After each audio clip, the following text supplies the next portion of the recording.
Bonjour à tous, je suis Virgile Abondanza, je suis le président et fondateur de Mianu. Je vous ai ramené des objets ultra technologiques, j'espère que vous les reconnaissez. Ouais, c'est des cuillères, bravo, vous êtes déjà des champions dans mon cœur. Mais ce que vous connaissez peut-être pas, c'est la théorie des cuillères. Alors, oui, la théorie des cuillères, elle est importante parce que lorsqu'on est en situation de handicap ou qu'on a une maladie invalidante, on a souvent à gérer sa fatigabilité. Et ce qui nous amène en fait à faire des choix, d'ordonner, de prioriser nos tâches, nos activités, car elles vont avoir un impact en fait sur notre journée et sur les journées qui vont suivre. Chaque matin, on se lève avec un certain nombre de cuillères. Et si je respecte mes process de fonctionnement en jaugeant et en jugeant les tâches et les activités qui accroissent ou baissent ma fatigabilité, mon nombre de cuillères sera le même les jours suivants.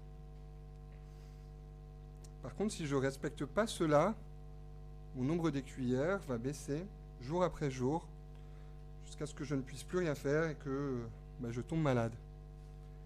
Et savoir gérer ma fatigabilité, c'est un savoir expérientiel. Ouais, je sais, savoir expérientiel, c'est pas un mot très commun. Mais par exemple, une personne déficiente visuelle qui gère son chien guide, c'est un savoir expérientiel.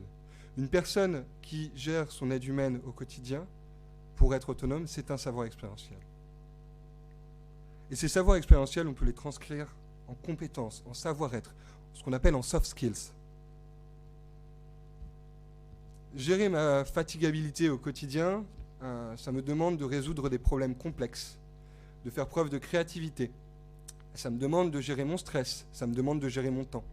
Alors vous venez peut-être pas de vous en rendre compte, mais dans cette phrase, je viens de citer 4 soft skills, 4 savoir-être essentiels du management.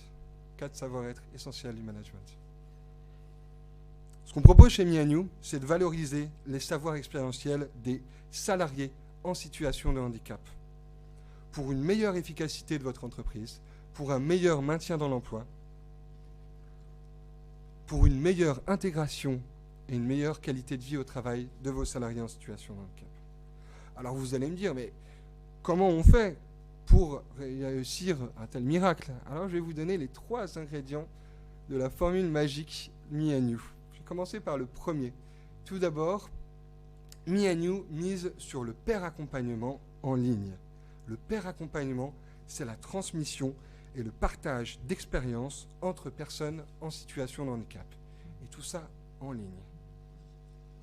Cette posture en fait relationnelle spécifique et unique, elle répond à la volonté de renforcer les capacités d'autonomie des personnes, d'améliorer l'écosystème de l'entreprise et de contribuer à l'autodétermination et à l'empowerment des salariés en situation de handicap.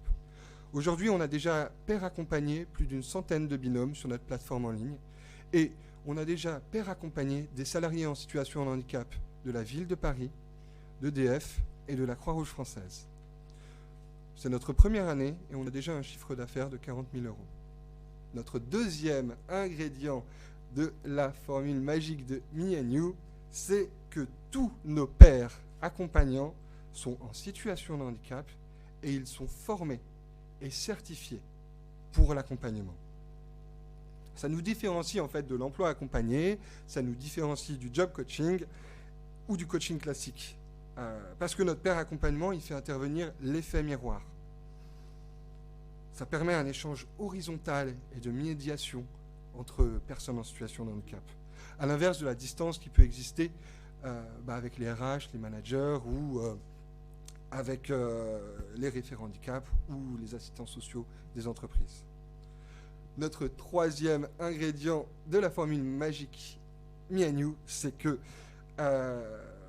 et c'est un ingrédient important parce que c'est qu'on anime une communauté de pairs en ligne et cette communauté de pairs, elle avance ensemble, elle évolue ensemble, elle s'entraide, elle se soutient, elle se motive et partage ses expériences. Alors, si pour nous c'est important d'animer cette communauté, c'est parce qu'on a une approche entièrement centrée sur les besoins des personnes en situation de handicap, et que pour nous, connaître les besoins des personnes, c'est ça qui nous permet d'avancer, et c'est ça qui nous permet justement de mieux comprendre quels sont les besoins et de mieux partager les savoirs. Je vous remercie pour votre écoute et je vous souhaite une bonne soirée.